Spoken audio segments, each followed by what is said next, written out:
Hello, and welcome to another episode of Such a Nightmare, Conversations About Horror. I am, as usual, Katherine Troyer, and I am, fortunately, as usual, joined by Anthony Tresca. Hello there. This is a podcast where the horrifically nerdy meets the terrifyingly academic as we explore that fine line between the horrific and the horrible.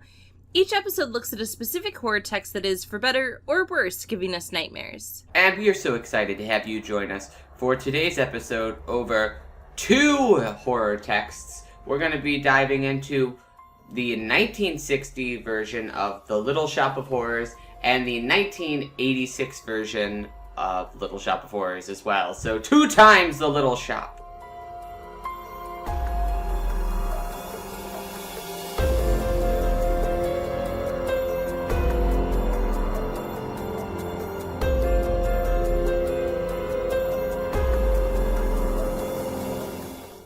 Times, which is super exciting because this is our 50th episode, and that means that we need double the power, double the strength of 2 monstrous plants to hold us up and strong. Indeed. It's important to our survival. It is, which is ironic because Audrey 2 or Audrey Jr. Is the antithesis of survival for most people. Indeed. So, Anthony, we mentioned this at the end of our previous episode as we were setting up for this one, but originally we had planned to have our 50th episode be on a different film. We had floated the idea of Psycho, we had floated the idea of The Babadook, and then you suggested Little Shop of Horrors and suggested us looking at the very least at the 1986 musical, but possibly also at both films. What was your reason or thought behind choosing this film, period, but also choosing this film to kind of celebrate our 50th episode? Well, the reason that I chose these films is because I couldn't get us together to go watch a Broadway production of these, and so we couldn't talk about the live musical version of these. But all joking aside about that, I mean, I would have much rather us gone to see a musical version of these. Oh, that would have been so neat. We've never seen a play together. No. I've seen you in productions. But I'm gonna have to add that to my bucket list of things that we will someday do. We'll get there. We'll get there eventually. I love Little Shop of Horrors. I grew up on Little Shop of Horrors. I saw this original movie probably when I was like 5 or 6 years old. I was very young. Little tiny Anthony. I was a child, a baby, a chap when I saw these. And did you, was it your mom, your dad, both who introduced you? Like, who is it in your family that gave you the gift that is Little Shop of Horrors? You know, I think it was probably my dad. I think it was because of the link between Rick Moranis and the other various things that we had watched, like Honey, I Shrunk the Kids. I think I saw Spaceballs probably too young. But Rick Moranis is in all of these other things that I was seeing, and I think it was just like, well, it's time we watch Little Shop of Horrors. And, you know, I kind of loved it. It's been one of my favorite musicals since then, and it has been one that a lot of my taste in musicals have come and gone. Like, there have been musicals that I've been really into for a short period of time, but now I look back on them and I'm like, no, I'm not as, I don't think you couldn't pay me to go see that musical anymore. But Little Shop of Horrors is not one of them. One of those musicals that my love has lessened for. If anything, I love Little Shop of Horrors even more today than I did when I was a wee child, a wee babe. Well, and it's kind of hard not to when it's got the music of Alan Menken, right? Like, I mean, you really can't. Sometimes I wonder, like, what must it be like to know that you have written the music that multiple generations have grown up claiming, not just as, like, the music that they enjoyed, but the music that, like, fulfilled their soul. You know, because we're talking about The Little Mermaid, Beauty and the Beast, Aladdin, Pocahontas. I mean, we are talking about the films that, you know, I mean, my friends and I, used to, when we would swim in the pool, we would like fight over who got to be Ariel, and the determining factor was who could sing certain parts of the Little Mermaid music better. The answer was none of us, right? None of us were good, because we also didn't choose like one of the catchy songs. We just chose that song that she sings when her voice gets taken. And since we all voted for ourselves, usually the game ended shortly thereafter because we were all angry at each other. But like, that is 100% Alan Menken's fault, right? Like, he has shaped this entire generation, so it's hard not to like the music at the very least. But I think you're right. There's something really lovely and sustainable about this film. But I must admit, I didn't see it for the first time until maybe 3 or 4 years ago, maybe 5 now. Oh, wow. And I think the reason why, there's 2 reasons. Those of you that have listened to episodes before know that I have a very weird like list of films that I have or haven't seen, because I've seen all of the terrible, truly, like, everyone admits they're terrible B movies, but I haven't seen a lot of the classics because I tend to watch most of my movies at this point while I'm doing other stuff, and I refuse to watch movies that matter when they're in the background. But unfortunately, a lot of my movie going ends up being in the background. So there's that. But also, I have a hard time, as you know, Anthony, with cult classics, because I tend to not like them as much as other people do, or I find myself like unsure. I get too much in my head, right? It becomes sort of like meta. I'm like, am I liking this enough? Am I liking this enough for what it is? Am I liking it enough as a cult classic? And so then I just feel a lot of pressure and anxiety. And for me, Little Shop of Horrors, right, was both a film that I knew I needed to actually watch. So it meant that I couldn't have it on in the background. And it's got such a beloved and like determined following. I wasn't sure I would like it. And it saddens me when I don't like films that are beloved by a huge number of people. But good news, I love it, so it's all good to go. Yeah, well, that's good. And it turns out that this gets to be one of the films. Heather's is another one, where I'm like, okay, yes, I understand why everyone is so delighted by this particular film. But neither of us had seen the 1960 film before. Which is why a huge reason why I was excited to do this episode over Little Shop. The Little Shop-averse is very wide. There are so many things that we could have chosen to discuss. I mean, there's this original movie, and then the movie musical, but there's also numerous productions of it, both off-Broadway, on Broadway, in California, and around the world.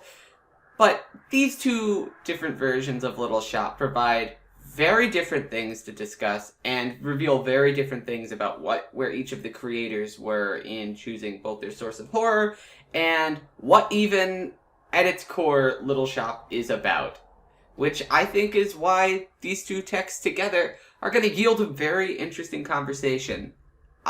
I hope, anyway. I think so, too. In fact, after finishing the 1960 film, because I rewatched the 86 film first. So did I. I think I am very much leaning towards putting this into the next time that I teach a horror adaptation class.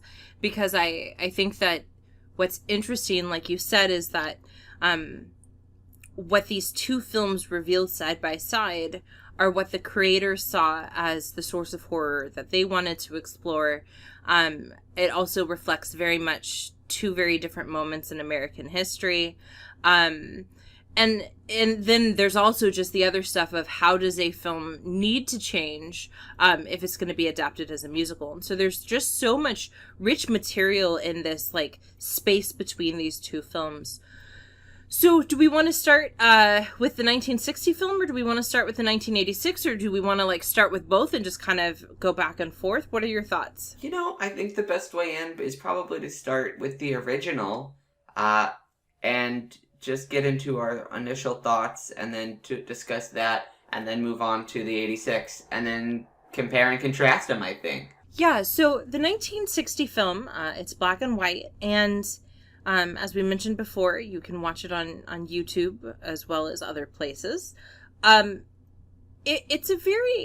was an interesting film for me because I wasn't quite sure where to place it in terms of genre, right? So obviously it's listed as a horror comedy, and I would say that it is a horror comedy in many respects. But I feel like the film wasn't quite sure what comedy it wanted to be, right? Because there was sort of the slapstick elements of Seymour always tripping and falling, and that was supposed to be a source of horror, that was supposed to feel very, I think, comfortable and familiar to the audiences at the time. But then there was the actual stuff that was funny, right? Which sometimes I'm not even sure was the stuff that they intended to have the biggest response. For me, the best line, hands down, was when the two police officers are talking, which is also another interesting element, right? We have this framing device. This is a story told by this cop who's investigating all these murders, which is another odd way into this narrative. It really is. I mean, the production of Little Shop, this original 60s version, is one of the weirder productions that and making of stories.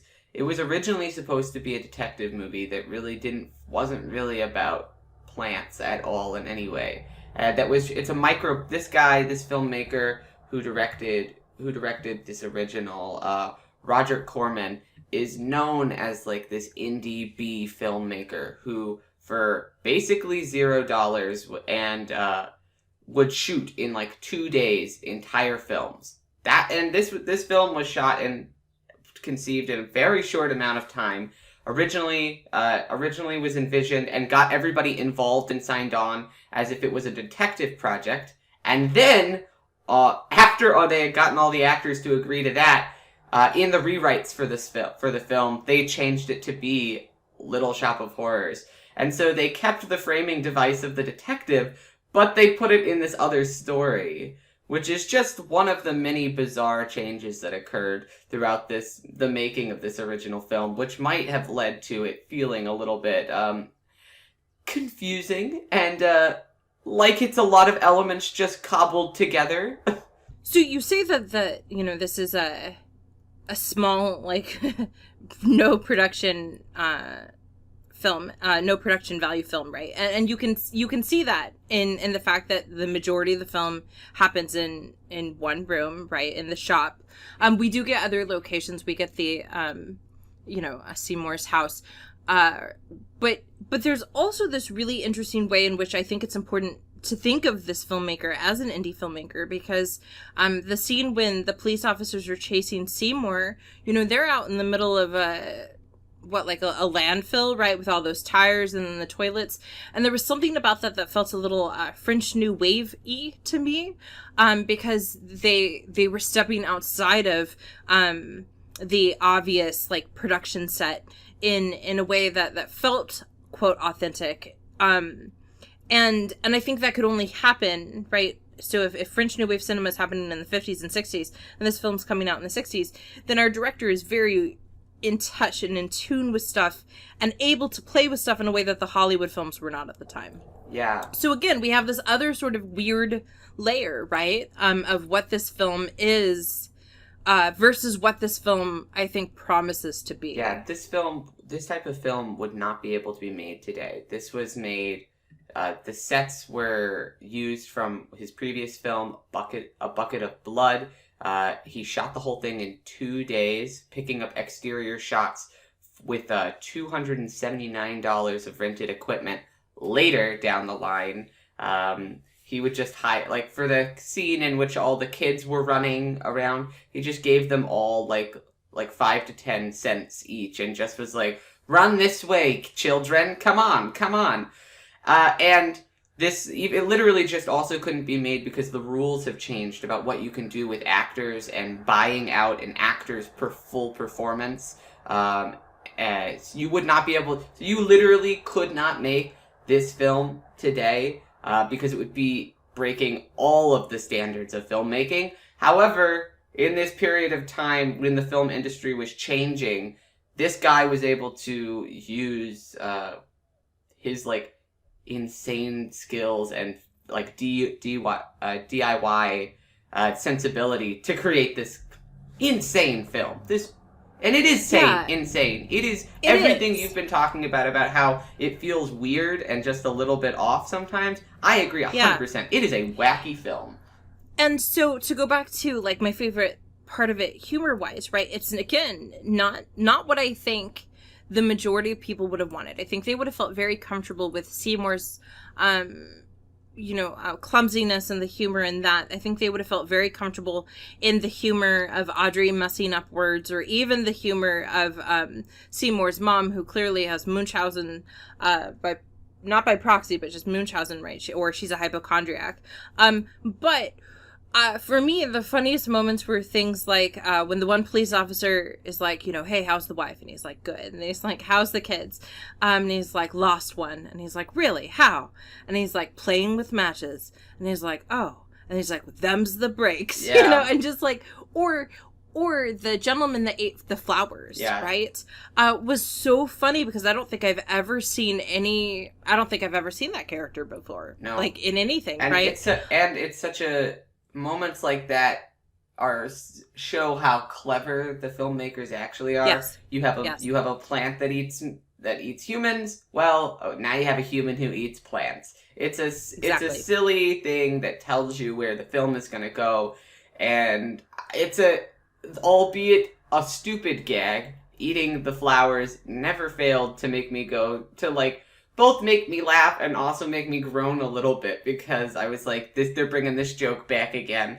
But it works, and it's weird. But it's weird, like you're saying. It's weird, and it works. But it works because it kind of puts you in this uncomfortable space. It also works because, like you said, so much of this film is about consumption.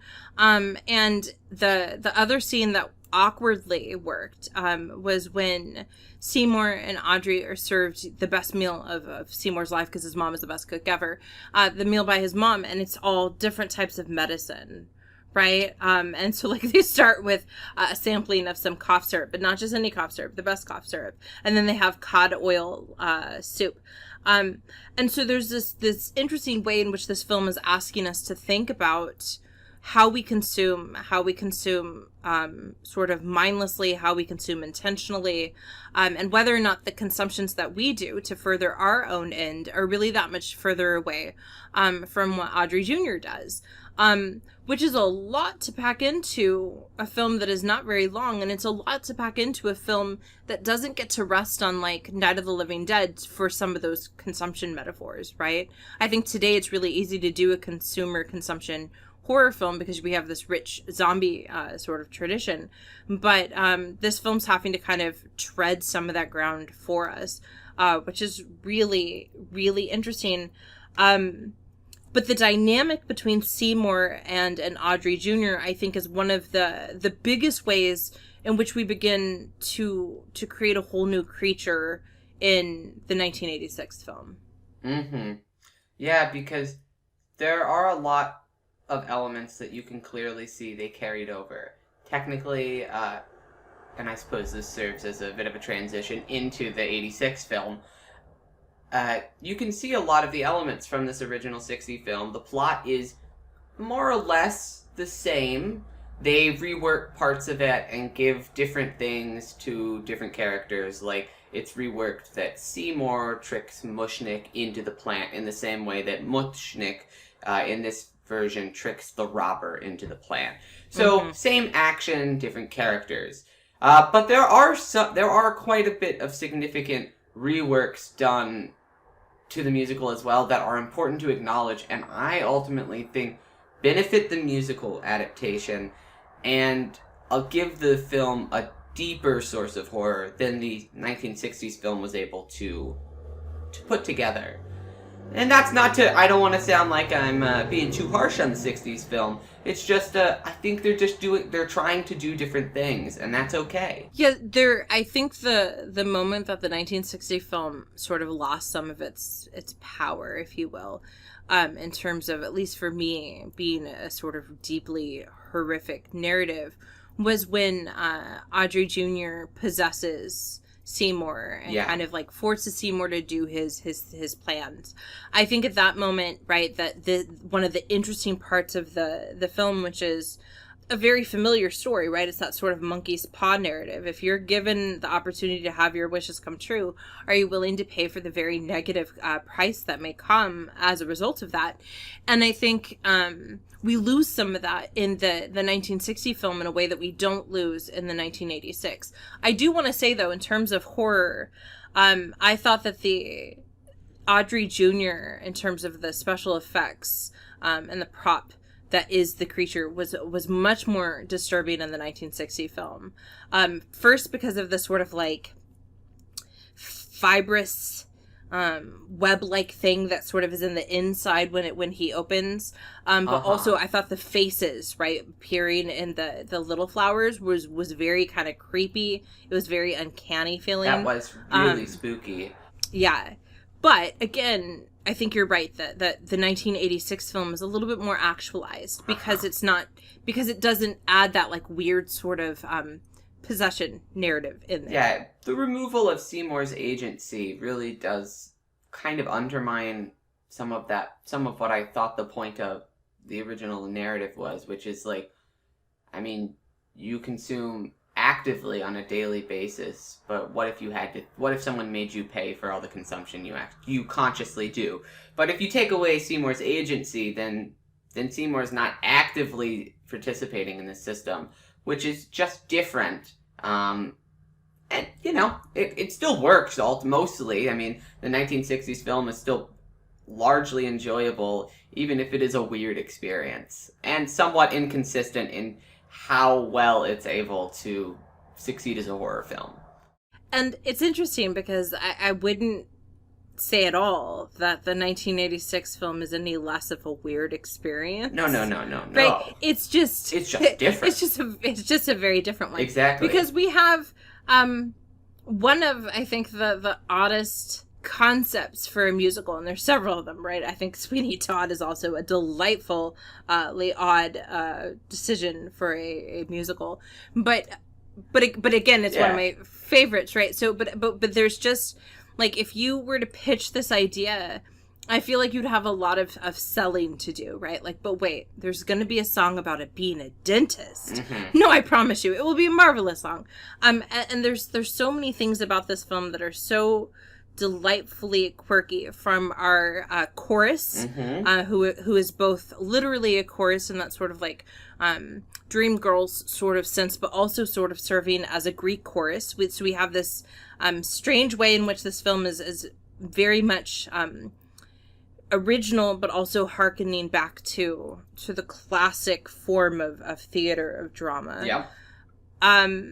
What are some of the other things that you think are, whether or not they work, sort of slightly odd elements of the 86 film? I mean, I think I wanted to go back just a tad bit to say it is a weird thing to make a movie out of. And I don't think they would have been able to do it without the proof of concept 1982 off-Broadway production of this. Because this is not the first musical adaptation of Little Shop. The first one was the off-Broadway production that year. That was that first look into it and the justification which ultimately allowed them to make it. And that musical, when it came out in 82, was, as you said, also weird. It's not like the musical, the one that came to Broadway, was really made sense monetarily to invest in. Mm-hmm. If anything, it's even weirder because it's a little longer and it's a lot darker than this original movie is, which is some of where my problems with the theatrical version of this 86 film stem from. I'll leave it alone after that pun. No. Gotcha. Two in a row. I love this movie. I love these types of jokes, so we're going to keep it going. We may keep it going. It may not be done, actually. We'll see. Yeah, we'll see, dear listeners. I knew that was a lie. But, no, there are a lot of weird elements in this production. I mean, just the production design itself is very strange. It's much more elaborate than the 1960s film. You can see that they clearly had a budget and they were not just reusing interior sets from another film. Yes. The performances are very strange in this. They are highly specific in a lot of ways, but they are wacky. I mean, the characterization of Audrey in this as Ellen Green, who is delightful, and she's made a whole career out of playing Audrey, basically. But it's admittedly a strange way to characterize Audrey. It is, and it's also just, it's not just the performance, although that's a huge part of it. It's her whole characterization in this film, right? She goes from being someone who, it just kind of is a little, maybe a little ditzy or a little uneducated, to being someone that is being regularly and systematically abused, and everyone is upset by that, but not so upset they're going to do anything about it, really. Yeah. And so there's like, and even her, there it becomes very clear that she's addicted to this, right? That like every character has an addiction in this narrative, and hers is being abused. She can't seem to escape that cycle, which is very realistic, but like you said, that's an interesting thing to put into a character that is in many ways just supposed to be the love interest, right, of the main character, but she becomes a character in her own right because of the actress, because of these additional sort of layers. And I think it makes it a lot more interesting and adds into the narrative that is begun in the 60s version of the price that you pay for consumption, but is fully realized in the musical adaptation. This one is much more explicitly a critique of the alienation that comes from capitalism and the horrifying things that individuals can do when they are desperate. Yes. And they are left alone and powerless. And we get to see that, like, the dream, the American dream as actualized by Audrey's song, is plastic, it's fake. Shallow. It's shallow. It's literally as well as figuratively shallow, right? Like that scene, even though we see the yard, and even though we see the depth of the yard, that Seymour is mowing, which is just so weird. Yeah. The setup, right? The staging of that particular song, does not have the sort of dimensional depth of most of the other elements of the film. Mm-hmm.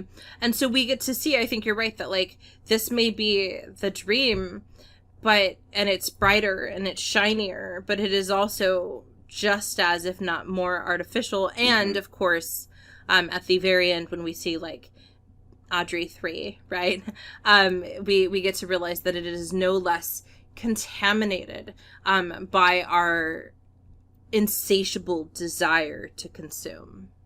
Yeah, this is a rare property. So much from the 80s has kind of aged really poorly, at least in my opinion, because that was the era of Reagan, and it was the era of just like unabashed, we love pro-America kind of propaganda that seeped into all of the horror texts at this time, of just being a lot of them are very affirmative, and this is not just horror texts, this is a lot of stuff from the 80s. I mean, you can look at just about any classic 80s films and you can find it.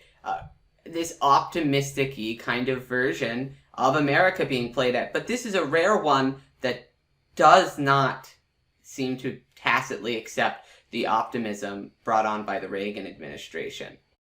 So I'm going to push against the statement that many 80s films have not aged well, because I love 80s films and not just horror. But, we're talking Breakfast Club and Pretty in Pink and 16 Candles and Just One of the Guys, if we're talking about like the rom-coms of the era, and we're talking about The Goonies and E.T. and Nightmare on Elm Street, several of them, and Little Shops of Horrors and Heathers. However, when I think about those films, the ones that have survived, if you will, they're not always explicitly disaffirmative because I don't think that's what people wanted. And we can talk about that more when we talk about the ending of Little Shop. Mm-hmm.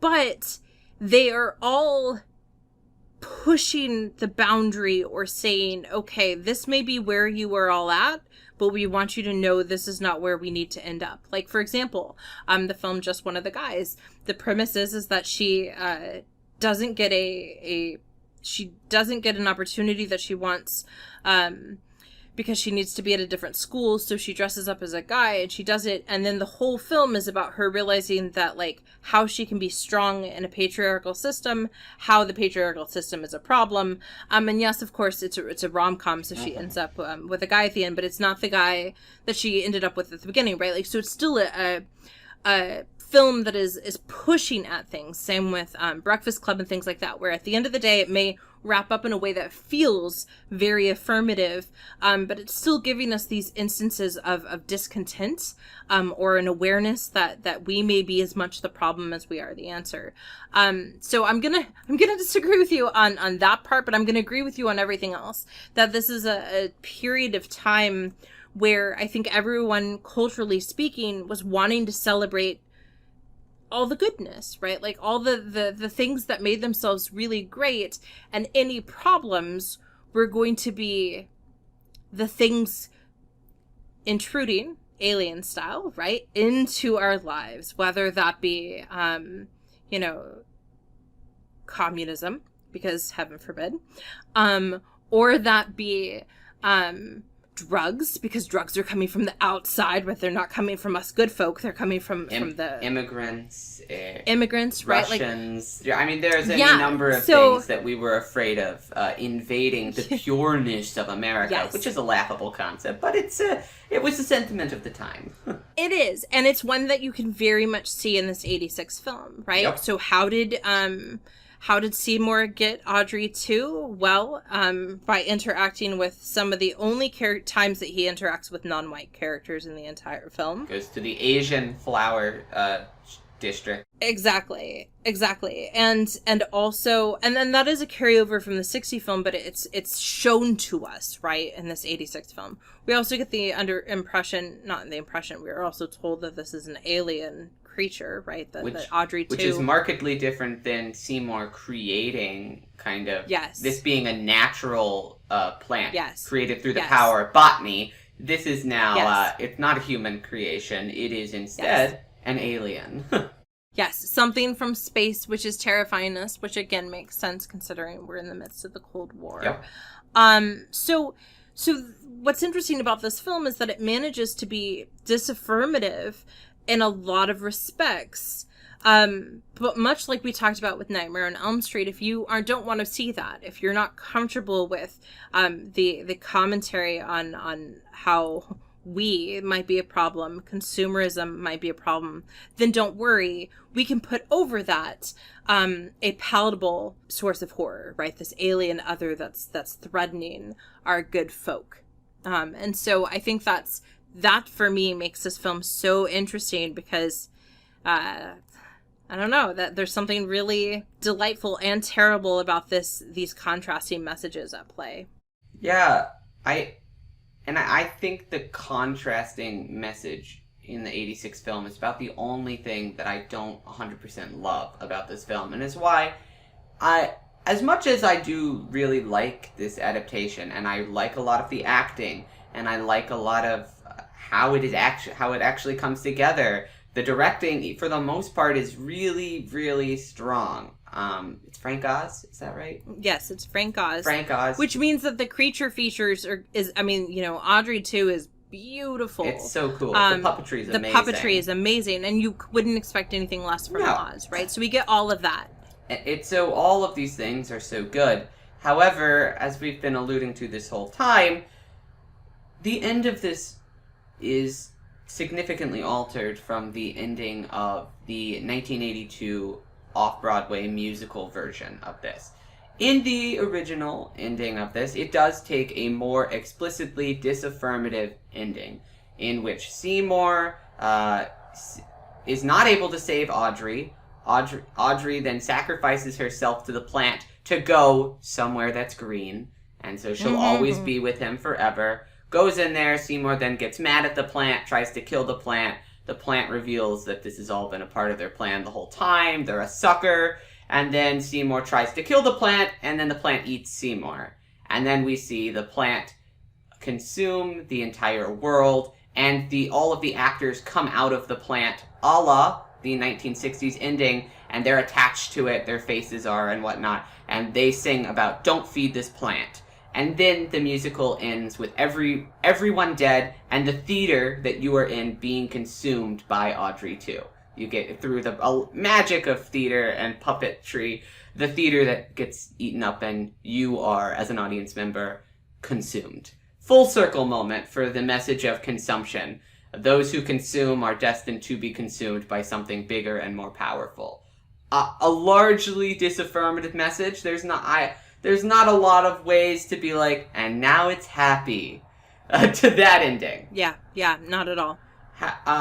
However, and the interesting thing about the 86 film is they originally shot an ending that was similar to that. They did. So, this is a quote in an article by Mark Jensen, which I'm going to talk more about in a little while, because this is, he raises my other problem with the 1986 musical. Love it. But he says, let's talk tea.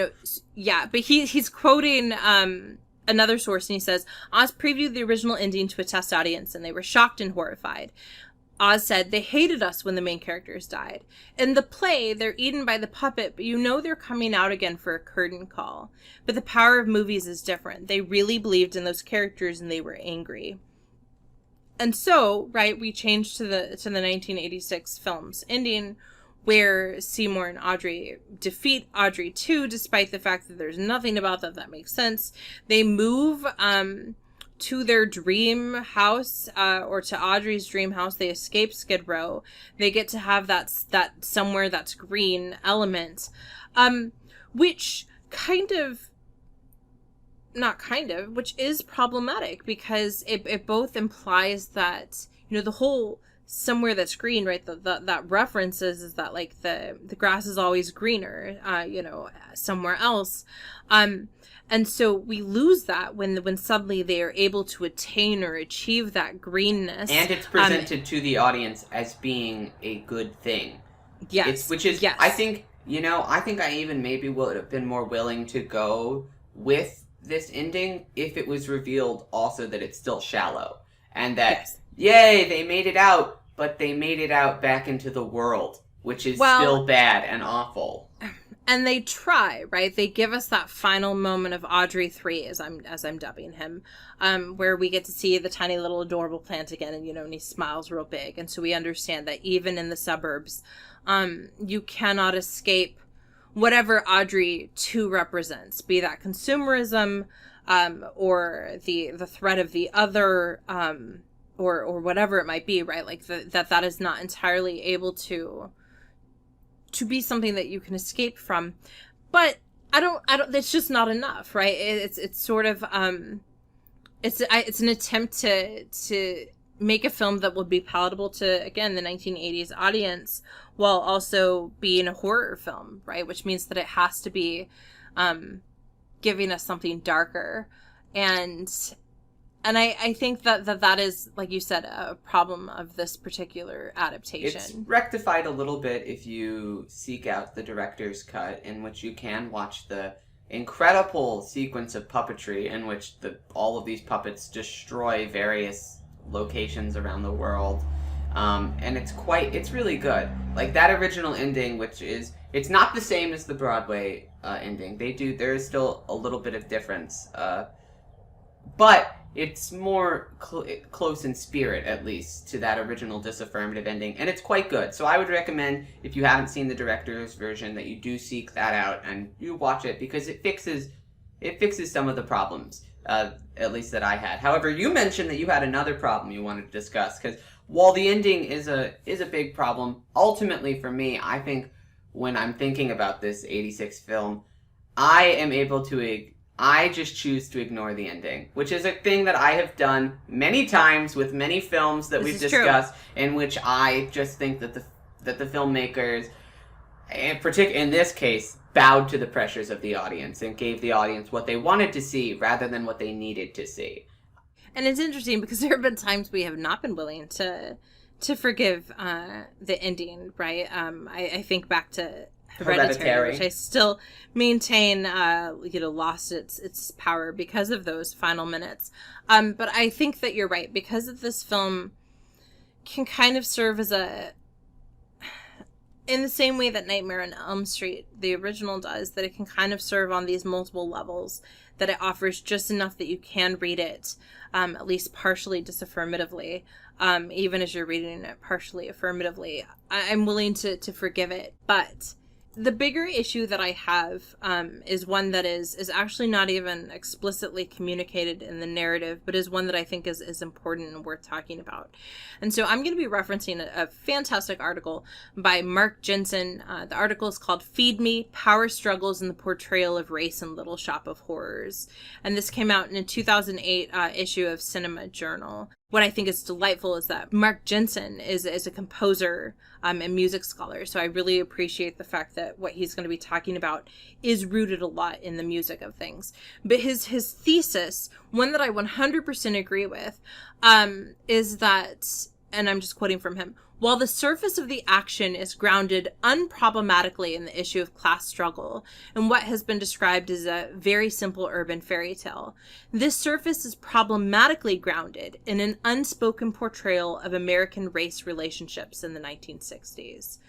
And so there's some things that this film does in terms of race. And again, it's a race issue that Jensen, and I agree, says is not ever explicitly communicated in the narrative, but can be found both in some of the decisions of production, as well as very explicitly in the music that I think is worth talking about. So first, this isn't the first time that a Little Shop of Horrors text has had elements of race in it. Anthony, you and I talked about the fact that the 1960s film by Corman has a lot of the humor is based on Jewish puns, such as the minor character of Mrs. Shiva, who comes to the flower shop constantly to get flowers for her loved ones, which unto itself doesn't work because that's not a Jewish tradition, but also a Shiva is what the mourning period after a relative's death is. And you even said that the film has been criticized. The original 60s film was criticized for being anti-Semitic. However, a lot of the people involved in it were Jewish, and they've pushed back against it, and they were like, just presenting Jewish characters on screen is not anti-Semitic. This is a satire, so they're like, there was a lot of confusion around that from the people who are actually involved in the production, because they were like, it seems like everybody just kind of missed the point. But it is a thing that the film will forever have with it, is that it was accused of being anti-Semitic, and that inevitably affected the other productions of it, particularly the 86 movie, in which it greatly reduces the only explicitly now Jewish character, Mr. Mushnick, and it cuts his main number that is included in the off-Broadway production for an 82, Mushnick and Son, cuts his number and greatly reduces his speaking time. So whether or not that was directly a reaction to the 60s film being accused of anti-Semitism, I don't know. However, the 60s film was accused of anti-Semitism, and then when you do the movie again in 86, the only explicitly Jewish character's role is reduced. So it seems like there was at least some effect of that on there. And there's different elements of race that trickle into the 1986 film. So Jensen talks about, I think, a rather apt metaphor that both the 60 film and the 86 film can be read as sort of a Faustian tale, right, where you're making a deal with the devil, and you have to decide if you're willing to pay that price. But what Jensen does later is he talks about the fact that in the 86 film, the majority of the lead cast is all white, and our primary non-white characters are singers, right, who are setting up our story and narrating things. But also, even though Audrey 2 is not physically human, he is consistently portrayed as African American. So Levi Stubbs of the Four Tops was selected to provide the voice of Audrey 2 in the movie, and Oz states in an interview, and this again is coming from Jensen, that the clear blackness of Stubbs' voice was one of the primary reasons for his selection. And this is an actual quote from Oz. "He was exactly what I was looking for. Somebody who had an edge to him, who was real black, real straight, who had a touch of malevolence but could be really silly and funny at the same time." And of course, there was an attempt to kind of rephrase some of that about the like that concept of the street, right? Real street, real black. And so Oz said that he couldn't actually imagine what a white street white voice would sound like. That if there was such a thing, it would actually be a ripoff of a black voice. Now, with that said, Oz was sort of horrified by criticism of Audrey 2 as being a physical caricature of African-American physiology. And he said, I tried to make sure when Lionel designed the plant that the lips were toned down as much as possible because I didn't want any comments like that. We weren't trying to make it look black. We were trying to make it look like a plant, but we had to have lips. It certainly wasn't intended, and if people see it that way, I'm sorry, right? So there's this kind of weird tension in place between what Oz demanded the voice sound like, which was, quote, real black, real street, and how some people have read the appearance of Audrey too. Yeah, this is one of the elements of the production, and at least that has always kind of confused me for a long time, even when I wasn't as much aware of it when I was younger, is that it is frustrating that there is this need to have the villainous plant always be portrayed by a black character, by a black actor. Yes. It really, even if it is unintentional, as Oz is suggesting, plays into this larger narrative that in our culture of the scary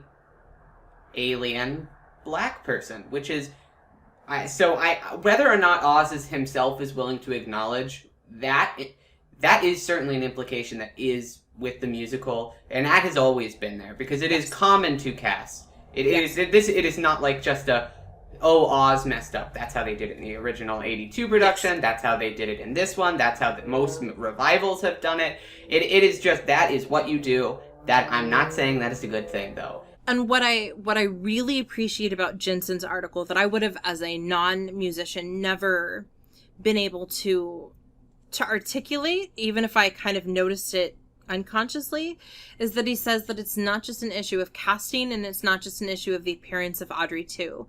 This is, again, a quote from him. He says, the innocence of Seymour's initial style, music readily consumed by a white audience, is sharply contrasted with Audrey 2's R&B.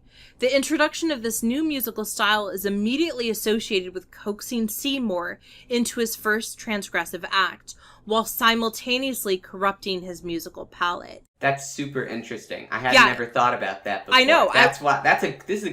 We should, so I hope we're going to link this article in the description of this. So if you want to check this article out, listeners, I would recommend you do. Yeah, this is one of those moments that gave me chills, right? Because it shows why scholarship can be so valuable, because that's not something I would know to read, right? That I would need someone who is a musician to tell me that. But thinking through, I can see how Seymour's later songs have been, again, quote, corrupted by this R&B. And then what is delightful is that Jensen takes it a step further, and I was like, mind blown. So he talks about the fact that the other thing we have to consider, the other threat, if you will, that we are presented with in this film, comes in the form of Steve Martin's dentist character, who is very clearly an Elvis-inspired character with the leather jacket, the slicked back hair, even the music. And then, again, I'm just going to read from Jensen. Jensen says, without getting too deeply embroiled in a discussion of Elvis's role in race relations of the 1950s, it is worthwhile to compare the dentist, Scrivello, and Audrey 2 briefly from this perspective. These two characters are portrayed as similarly transgressive in some ways. Most importantly, both Audrey 2 and Scrivello appear to relish domination in the infliction of unnecessary pain. The main difference between them is the fact that Scrivello has channeled his, quote, natural tendencies into a successful professional career within the mainstream community, while Audrey 2 remains an alien outsider. Scrivello may have monstrous tendencies, but he accepted because he is human, read white, in a way that Audrey 2 is not. And then he quotes somebody who talks about the fact that with Elvis Presley, we have to remember that Elvis is this complex issue of race, class, age, region, and commerce. Because Presley may have performed rhythm and blues with an integrity, style, and passion, but he also benefited from a system that perpetuated racial inequality. Right? So we have another instance in this narrative in which we're seeing that the threat to our good, kind folk who just want so desperately to live the American dream are people who are stylistically, musically, visually, audibly portrayed and colored as non-white. Although to that point, with that introduction of the comparison, it is interesting. There's not much. There is undeniably, it is clearly a problem when you have always consistently your villain be portrayed as a black character, and that is acknowledged and written in even to the music, this black style and this corruption of it. However, I think there is some level of critique even present in that as well, by if you're juxtaposing these, particularly when you add the juxtaposition of the dentist with the plant, in that it's like they're not fundamentally different. The only thing that is fundamentally different is their perception from the audience, from the people around them in the narrative of the film itself. So I think there is potentially some ways to perhaps rectify this thing that is in there if you play into this element of critique that is already present. Because, and I think that to some extent that is even probably the intent. It is just a shame that some of it's not nearly as well executed as it could have been. Yes, so here's another place where with just a little bit more pushing, right? Because like you said, Scrivello is shown to be a villain. He is, clearly. I don't think you are supposed to root for this guy. He is a sadist. He is a abusive individual who makes everyone's life worse. However, because of his white privilege, he's able to get rich off of this, and he's able to be incredibly successful and get away with his behavior despite it causing so much clear harm. And so if the film would have just been able to articulate a little bit more, I mean, I'm not saying there should have been a song called White Privilege, although I would pay good money to listen to that song, particularly if it was written by Alan Menken, because it would be so catchy. But if this again, I feel like is one of those places where we could have just had a little bit more, right? You know, there is interesting that you say that. In the 82 musical, there's another song given to the dentist called It's Just the Gas, which a little bit goes more into the problems of the dentist. Seymour is able to justify to himself not saving the dentist from the gas mask in this song, because as he explains to himself and the audience who is listening to this song, it is more just to let this monster die than it is to save them here. And so, but they cut that song from the 86 film.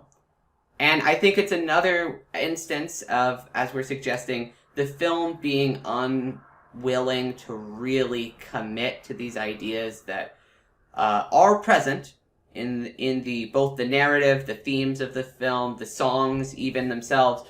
It's just not willing to go far enough in order to really carry through. And some productions of Little Shop of Horrors have really played into the elements of what you're talking about. There's a California production that came out in 2019 that really leans into the issues of race in present in Little Shop of Horrors, and does some really unique stuff by casting both Seymour as well as Audrey as people of color, still keeping Mushnick's Jewish status and keeping the dentist as a white outsider, and playing into these racial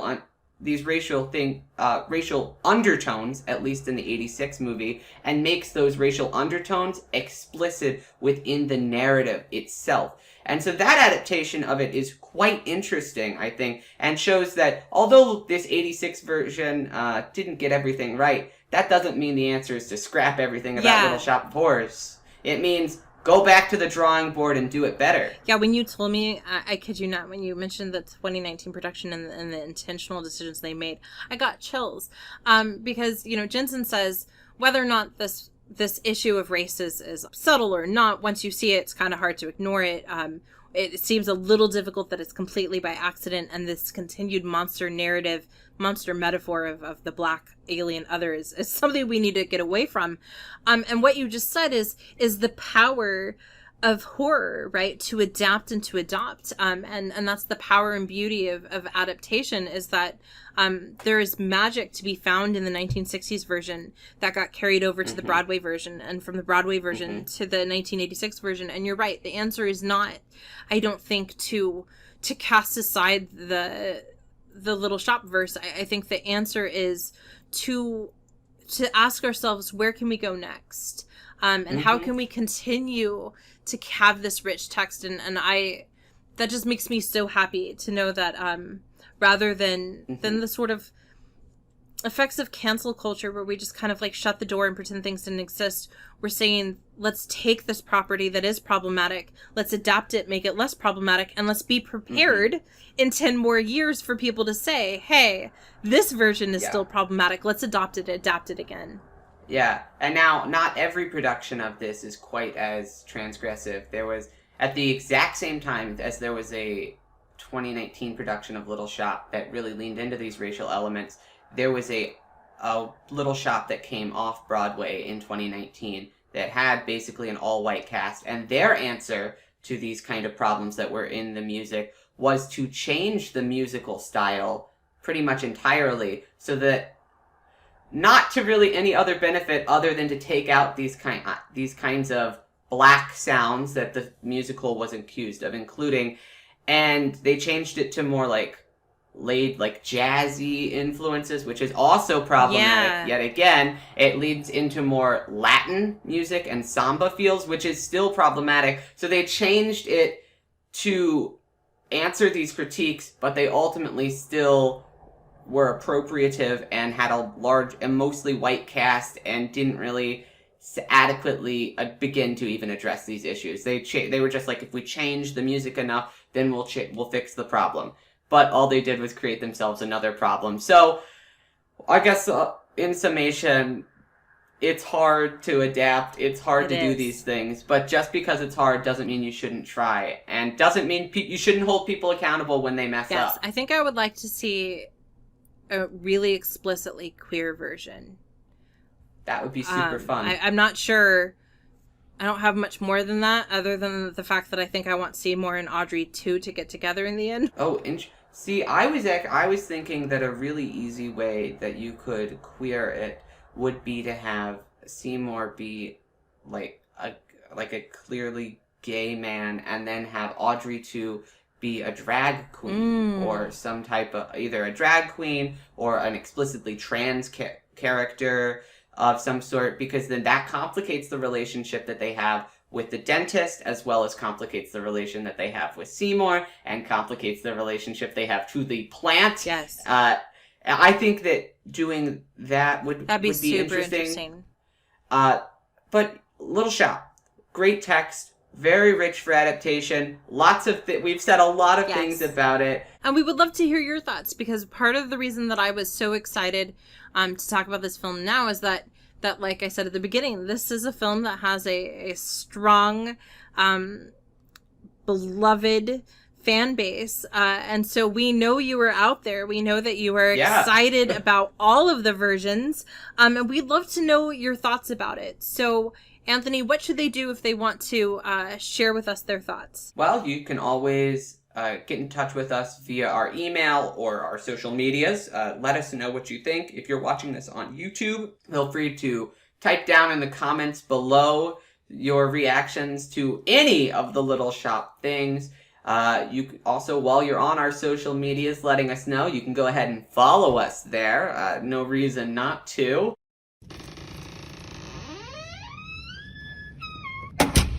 Thank you so much for listening. We are going to be back, of course, in just a little while with our next episode, where we are going to continue our foray into everything that is Nightmare on Elm Street. And so the next film in the franchise that we will be looking at is 1989's A Nightmare on Elm Street 5, The Dream Child.